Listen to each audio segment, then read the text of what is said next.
Hello everyone, this is Jennifer, and I was going to make some smaller, shorter videos about methods that narcissists use to gaslight and manipulate you, and also provide maybe some suggestions to combat that or defend yourself if you see these things happening to you.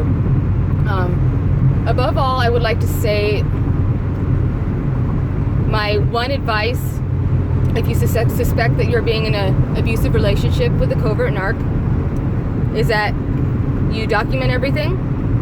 It doesn't have to be in detail, but a little journal or a calendar is sufficient. Just to jot down notes, and this is purely to validate yourself, for your reference, to keep yourself sane and to believe that you're sane. And I've said this before, but I do believe it's very important if you suspect that you're in an abusive relationship with a narc. So this brings me to the number one method that they use.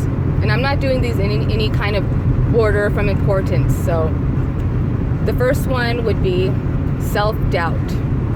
Self-doubt is key to a narcissist succeeding in manipulating you.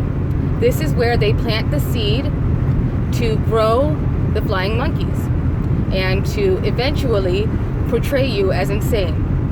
So if you suspect that if you feel any self-doubt in the relationship that you're in, if you're feeling that you have to question things that you say or do, or your memory, then this is a big sign of narcissistic abuse. And to combat this, first of all, like I said, journal, write it down in your calendar, I don't care what it is, to validate yourself. And the most important thing to do in this situation, when they continuously do this, is to not give in. You don't want to say things like, well, maybe you're right, I guess you're right, because this is what they count on.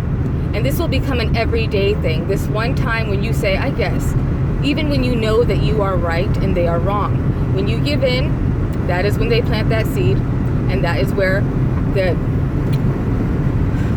the vast amount of abuse grows and grows. So hold your ground in these situations.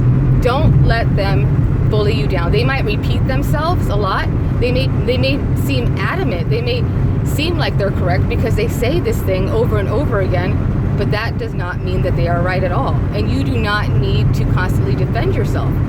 If you have a journal or something, or a calendar, you could say something like, look, I wrote it down. No, you're wrong. And that's that. And close the books. Because they count on that antagonizing you for you to give up. So don't give up in these situations. And a small example of this would be, let's say you guys had plans for Friday night, and you had written down Friday night. The narc may say, we had plans on Saturday night. And you'll go back and forth, and you'll say Friday, they'll say Saturday. Now, if you didn't write this down, or if you hadn't known or suspected that you were in this type of relationship, then you might give in. If not, just for the sake of getting along. Just, okay, fine, you're right. Okay, but now, if you know this, you can reflect and look back in your calendar and see, nope, I wrote down Friday. No, I don't know where you got that from. And there's no need to antagonize or push it forward, but putting your foot down immediately will be really helpful in at least slowing down whatever their plans are for you. So always hold your ground. Don't ever give in to these people, because they will use that giving in, even if it's just out of goodness. They will use that against you, and it will definitely become worse.